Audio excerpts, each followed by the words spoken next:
ഇൻഫോസ്പെയറിൻ്റെ പുതിയൊരു വീഡിയോയിലേക്ക് ഏവർക്കും സ്വാഗതം. ചാനൽ ആദ്യമായിട്ട് കാണുന്നവരാണെങ്കിൽ സബ്സ്ക്രൈബ് ചെയ്ത് ലൈക്കും കൂടി ചെയ്ത് കാണാൻ മറക്കല്ലേ. പെൻഷൻ അറിയിപ്പുകളും അതുപോലെ അക്ഷയവുമായി ബന്ധപ്പെട്ട പുതിയ അപ്ഡേഷനുകളും ഗവൺമെൻറ്റിൽ നിന്നും വരുന്ന ഏറ്റവും പുതിയ അറിയിപ്പുകളുമായിരിക്കും ഈ ചാനലിൽ ഉണ്ടാവുക. എല്ലാവരുടെയും സപ്പോർട്ട് പ്രതീക്ഷിക്കുന്നു.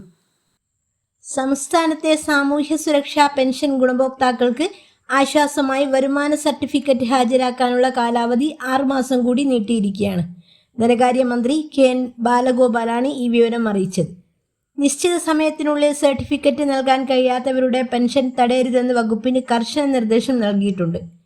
നേരത്തെ 2025 ഡിസംബർ 31 വരെയായിരുന്നു സർട്ടിഫിക്കറ്റ് സമർപ്പിക്കാൻ അനുവദിച്ചിരുന്ന സമയം. എന്നാൽ ഗുണഭോക്താക്കളുടെ സൗകര്യാർത്ഥം ഇത് 2026 ജൂൺ 30 വരെ നീട്ടാനാണ് സർക്കാർ ഇപ്പോൾ തീരുമാനിച്ചിരിക്കുന്നത്. 62 ലക്ഷത്തിലധികം വരുന്ന ക്ഷേമ പെൻഷൻ ഗുണഭോക്താക്കളിൽ ഏകദേശം 2.53 ലക്ഷം പേർ മാത്രമാണ് ഇനിയും വരുമാന സർട്ടിഫിക്കറ്റ് ഹാജരാക്കാനുള്ളത്. 2019 ഡിസംബർ 31 വരെ പെൻഷൻ പട്ടികയിൽ ഉൾപ്പെട്ടവരാണ് പ്രധാനമായും ഈ പരിധിയിൽ വരുന്നത്. അർഹരായവർക്ക് അക്ഷയ കേന്ദ്രങ്ങൾ വഴി ജൂൺ 30-നകം വരുമാന സർട്ടിഫിക്കറ്റ് അപ്ലോഡ് ചെയ്യാവുന്നതാണ്. അനർഹരെ ഒഴിവാക്കി അർഹരായവർക്ക് തടസ്സമില്ലാതെ പെൻഷൻ ഉറപ്പാക്കുകയാണ് ഇതിലൂടെ സർക്കാർ ലക്ഷ്യമിടുന്നത്. സംസ്ഥാനത്ത് ക്ഷേമ പെൻഷൻ ലഭിക്കുന്ന 63 ലക്ഷത്തോളം വരുന്ന ആളുകൾ ശ്രദ്ധിക്കുക. സംസ്ഥാന ബജറ്റ്, അതായത് ജനുവരി 29-ാം തീയതി നടത്തുന്ന ബജറ്റിൽ വീണ്ടും പെൻഷൻ വർധനവിന് കളമൊരുങ്ങുന്നതായിട്ടുള്ള റിപ്പോർട്ടുകൾ പുറത്തു വരുന്നുണ്ട്. 2000 രൂപയാണ് നിലവിലെ പെൻഷൻ തുക. ഈ ഒരു തുക നവംബർ മാസത്തിൽ വർദ്ധിപ്പിച്ചതാണ്. ഇതുകൂടാതെ തന്നെ വീണ്ടും ഒരു വർധനവ്, അതായത് 2200 മുതൽ 2500 വരെ ഉണ്ടാവുമെന്നാണ് റിപ്പോർട്ടുകൾ പുറത്തു വരുന്നത്. അതുമാത്രമല്ല, അർഹതയുള്ള വ്യക്തികളെ കൃത്യമായിട്ട് കണ്ടെത്തി ആനുകൂല്യം എല്ലാ മാസവും മുടങ്ങാതെ തന്നെ ഇപ്പോൾ വിതരണം ചെയ്യുന്നുണ്ട്. അതോടൊപ്പം അനർഹമായിട്ടുള്ള ആളുകളെ കണ്ടെത്തുന്ന സോഷ്യൽ ഓഡിറ്റ് പോലുള്ള നടപടിക്രമങ്ങളും ഇപ്പോൾ സർക്കാരിൻ്റെ ഭാഗത്തു നിന്ന് ഉണ്ട്. ഇതെല്ലാം പാലിച്ച് കൃത്യമായിട്ട് മുൻപോട്ട് പോകുന്ന ഗുണഭോക്താക്കൾക്ക് കഴിഞ്ഞ മാസം പെൻഷൻ ലഭിച്ച എല്ലാവർക്കും തന്നെ പെൻഷൻ തുക വർദ്ധിപ്പിച്ചു കഴിഞ്ഞാൽ ആ തുകയും വൈകാതെ തന്നെ ലഭിക്കും. മാത്രമല്ല, നമ്മുടെ വീടുകളിൽ 60 വയസ്സിന് മുകളിൽ പ്രായമുള്ളവരുണ്ടെങ്കിൽ എത്രയും വേഗം തന്നെ ക്ഷേമ പെൻഷന് അപേക്ഷ കൊടുക്കാവുന്നതാണ്.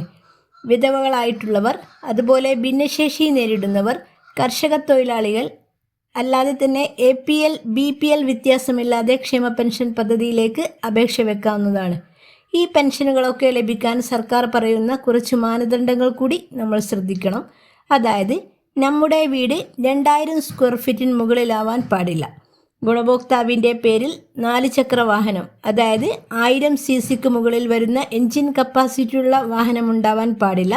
സ്വകാര്യ ആവശ്യങ്ങൾക്ക് ഉപയോഗിക്കുന്ന കാറ് പോലുള്ള വാഹനങ്ങൾ ഉണ്ടാകാൻ പാടില്ല. കൂടാതെ തന്നെ വീട്ടിൽ AC പോലുള്ള ഉപകരണങ്ങളും ഉണ്ടാകാൻ പാടില്ല. അതുപോലെ കുടുംബത്തിൻ്റെ വാർഷിക വരുമാനം വിവാഹിതരായ മക്കളൊഴിച്ച് ഏത് സ്രോതസ്സിൽ നിന്നുള്ള വരുമാനമായാലും 1 ലക്ഷത്തിന് മുകളിൽ ആവാൻ പാടില്ല. ഇക്കാര്യങ്ങളൊക്കെയാണ് പെൻഷൻ ലഭിക്കാനുള്ള പ്രധാനപ്പെട്ട മാനദണ്ഡങ്ങൾ. സോഷ്യൽ ഓഡിറ്റിലൂടെ എല്ലാം പരിശോധിച്ച് കൃത്യമായി പെൻഷൻ ഉപഭോക്താവാണെങ്കിൽ അപ്രൂവ് ആകുന്നതാണ്. അപ്രൂവ് മെസ്സേജ് വന്നു കഴിഞ്ഞാൽ അടുത്ത മാസം മുതൽ നമുക്ക് പെൻഷൻ കിട്ടുന്നതായിരിക്കും.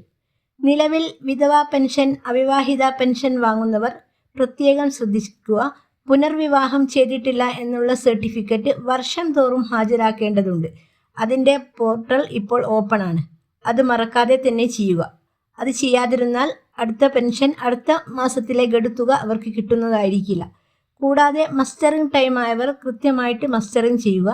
രേഖകൾക്കൊപ്പം ആധാറിൻ്റെ ഒരു കോപ്പി കൂടി സമർപ്പിക്കണം. അതോടൊപ്പം തന്നെ വരുമാന സർട്ടിഫിക്കറ്റ് ഹാജരാക്കാൻ അറിയിപ്പ് വന്നവർ അത് സേവന സൈറ്റിൽ അപ്ലോഡ് ചെയ്യുക. നമുക്ക് പെൻഷൻ അപ്ഡേറ്റുമായി എന്തെങ്കിലും സംശയമുണ്ടെങ്കിൽ നമ്മുടെ വാർഡ് മെമ്പറുടെ സഹായം തേടാവുന്നതാണ്.